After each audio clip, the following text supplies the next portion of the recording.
Thank you, Ms. Goldie, for your kind words. Now, I am extremely pleased to call my next speaker a good friend of the Scottish-Islamic Foundation.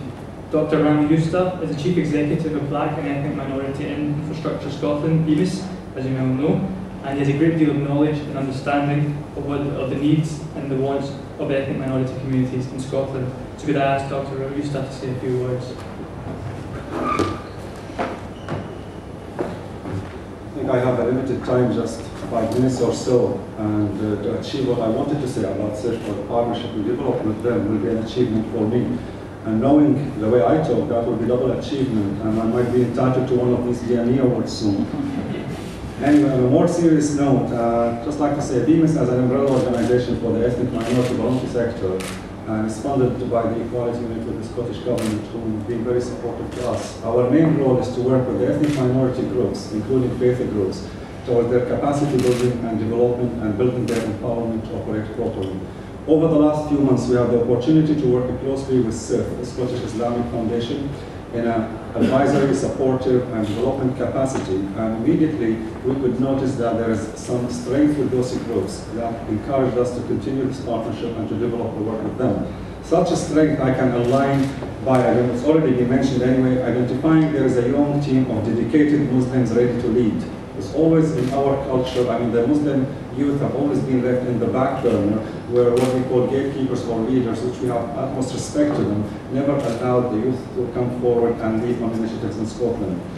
The second, we were impressed by their approach to the whole concept of Islam and identity. The concept of identity has been flying around in the media everywhere about how Muslim youth or Muslim communities relate to themselves. What we noticed with SIF, there's a close coordination between the two concepts. Being a Muslim is not against being Scottish, and being Scottish is not against being Muslim.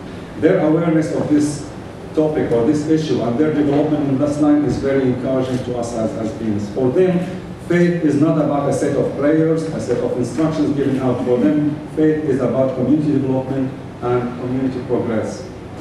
The third area, we see their interest in youth empowerment. For them, it's not about representing the youth or taking the youth under their umbrella or claiming they represent them.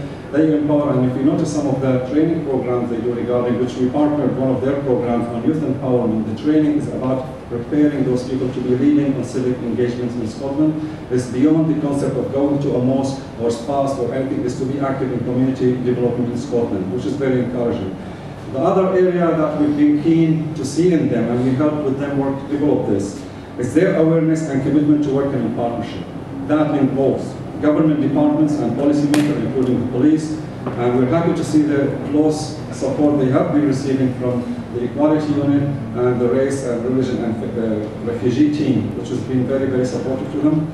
In addition, their willingness to work with other faith groups like the Scottish Council of Jewish Community, the Churches of Scotland, the Wahhabi community, this partnership will be coming to fruition in the very near future. Second, linking to grass community projects or to other youth organizations, like they're prepared, and we'll see this in the day expo, which will be happening. I think Osama mentioned this, that their opportunity to involve all faith groups or other organizations like the Youth Community Services Agency as well, and other organizations across Scotland. The final bit of, not the final, one of the strengths we have is their linking to grassroots community groups across Scotland and their willingness to reach out to those groups to establish a base of infrastructure networks where those groups are engaged in any initiative that's a good believing. All that can put us in a context where we can see their ability and willingness to combine a strategic role with an operational planning role. That is very encouraging.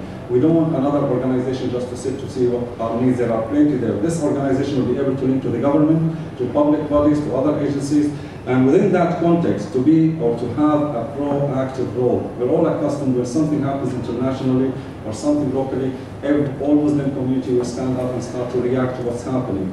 What we see in SIF, they have a willingness and strong commitment to lead on issues, to be proactive, and I think they have through a few initiatives which will be launched in the next few months, that you will see that they are leading on initiatives in support of the government in preparation of creating community cohesion and faith cohesions.